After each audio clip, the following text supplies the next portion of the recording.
Ei, pessoal, sejam bem-vindos a mais um vídeo aqui no canal. A gente está fazendo uma série de vídeos aqui com a nossa doutora Vanessa Kinkoli sobre instrumentos de planejamento patrimonial e sucessório.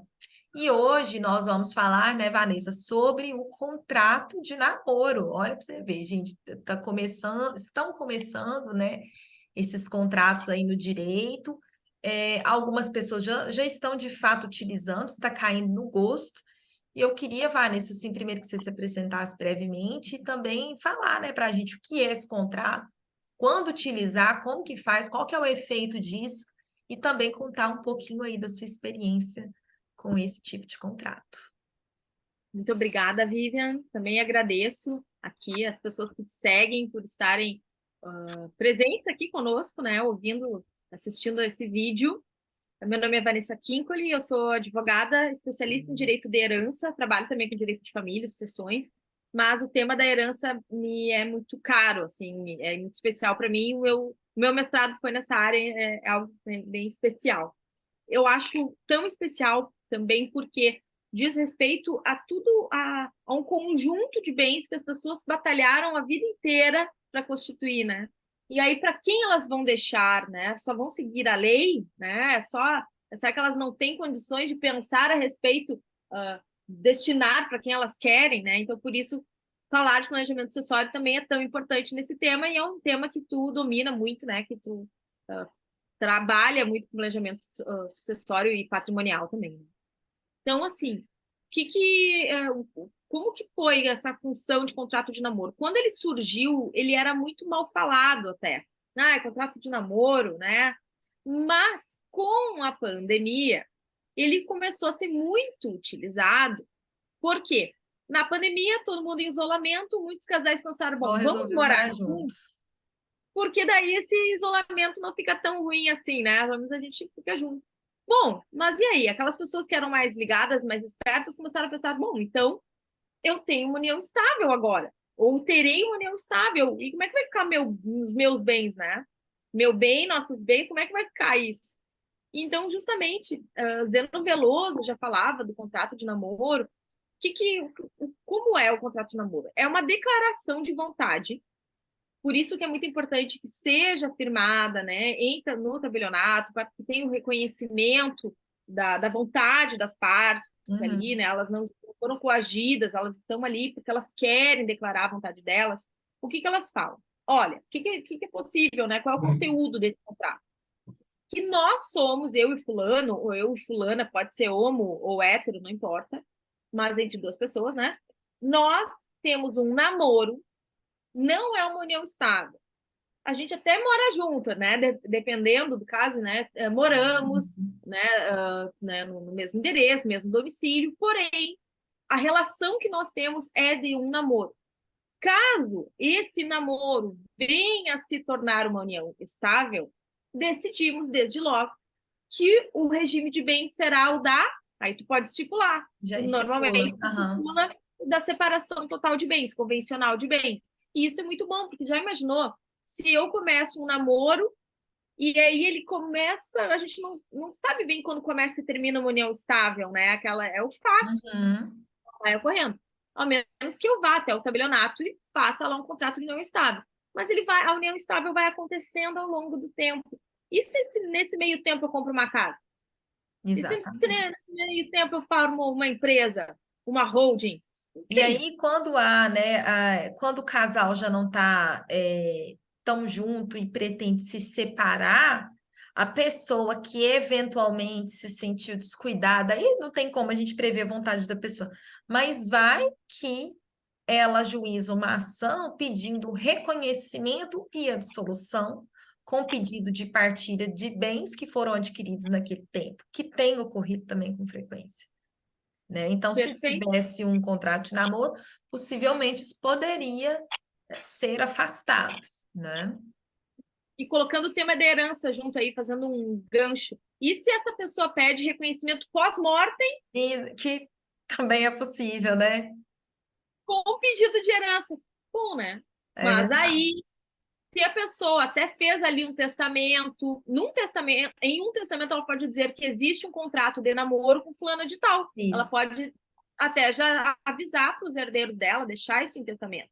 Mesmo que ela... Mas ok, se foi inteligente, se a pessoa tem inteligência de planejar e fez um testamento. Mas se a pessoa não fez um testamento, mas ela fez um contrato de namoro, ela pode comunicar a alguém, né, e pode, que existe esse contrato de namoro e que, então, havendo um eventual falecimento, já consta que caso aquele namoro tenha se desenvolvido para uma união estável, o regime de bens entre eles é o da separação total. Então, isso é muito importante, porque daí a pessoa, isso vai determinar se a pessoa tem direito à herança ou não tem.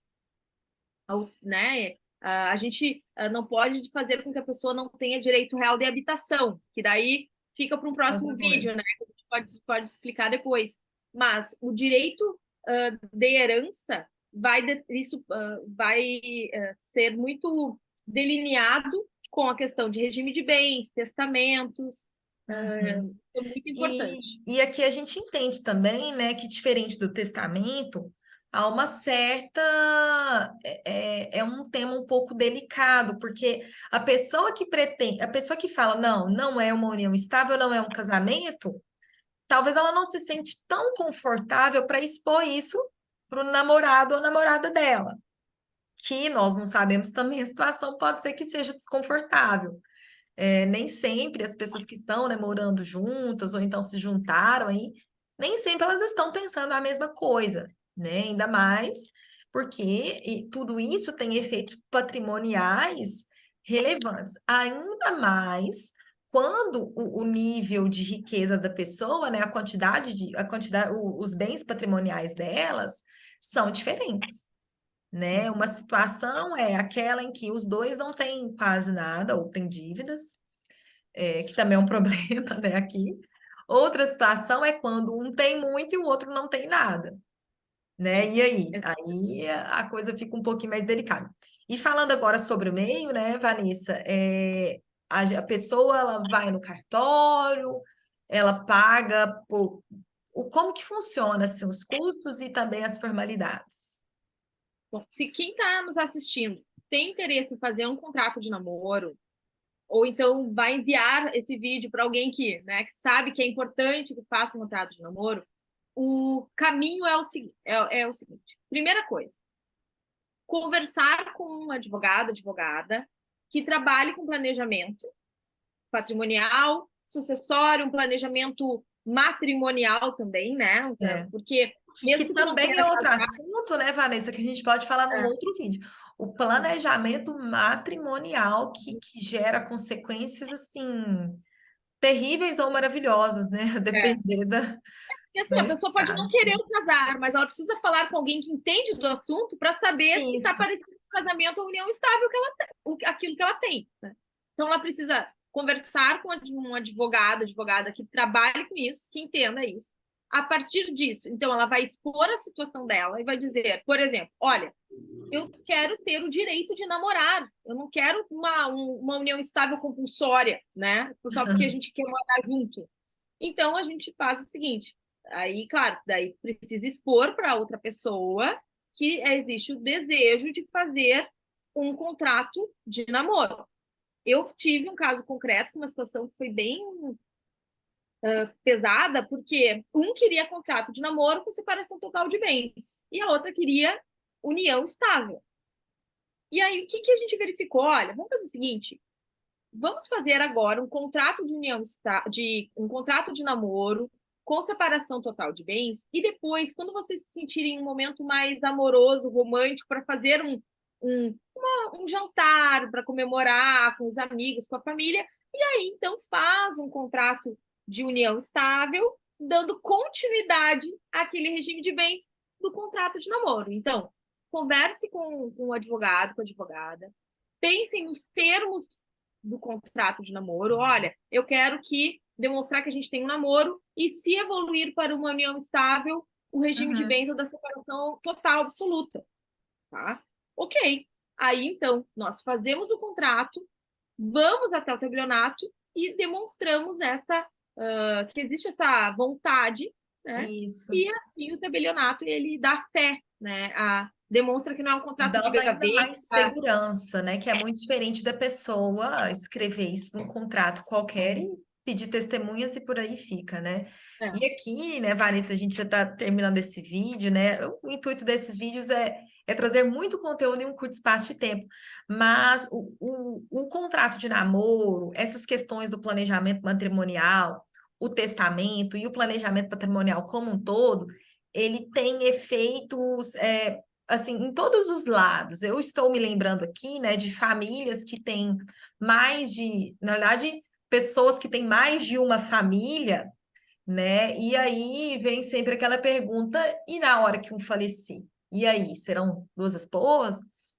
Quem falou o quê? Como que serão os bens? Como que, às vezes, a pessoa que constituiu o patrimônio, ela não está mais com aquela pessoa. Ela está com, na realidade, essa pessoa está com outra. E a proteção dos filhos? E a divisão? E quem terá o direito de herança naquele momento? Então, isso a gente vai deixar, né, Vanessa, para falar num outro momento, só para dizer, só para tratar muito especificamente desse perfil de cliente, desse perfil de pessoa que tem mais de uma família e a antiga ficou em um momento ali ótimo certo, tema. Uhum, ficou no momento ótimo. incerto.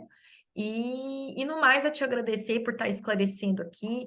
A gente sempre vê essa coisa de contrato de namoro e pensa assim, gente, mas quem faz isso? Será que isso está acontecendo de verdade? Como que funciona? E eu queria que você deixasse o seu Instagram, né, para o pessoal te mandar pergunta, também, se precisar, Sim, já falar com você para você organizar os perfeito. papéis. O nosso serviço vai muito além, né, do documento, às vezes é escutar o cliente, perceber as vontades dele, ver se está de acordo com a lei ou não. E no mais, agradecer aí pela sua presença. Eu espero que nos próximos vídeos você ainda esteja aí conosco. Obrigada. Claro que sim. Bom, então meu Instagram é @VanessaKinkoli, direito de herança. E uma das coisas que eu queria deixar aqui registrado é o seguinte: a consultoria é muito importante. Eu faço muito, É, tem muitos clientes que vêm até mim não só para fazer um contrato, mas porque eles querem entender os direitos isso. deles, né? Saber qual é a posição jurídica que eu estou nesse momento aqui. Estou no namoro ou união estável? Né? Então, eu digo, pessoal, por favor, consultem os advogados, não deixem só quando já tem um problema, né? Verifica antes como é que está a tua situação. Não é um ótimo investimento. E uma outra questão é, se você não sabe se você deseja casar com aquela pessoa ou manter uma união estável com aquela pessoa, você pode dar o primeiro passo com o contrato de namoro. É um belíssimo test drive, sem problema de Test comunicação. drive jurídico. Exatamente, sem problema da comunicação dos bens. Então, fica aí a nossa dica, né? O contrato de namoro, ele é muito inteligente. Isso aí, Vanessa, muito obrigada. E, pessoal, vou deixar o link aqui dos nossos Instagrams na descrição do vídeo e eu espero encontrá-los nos próximos. Obrigada.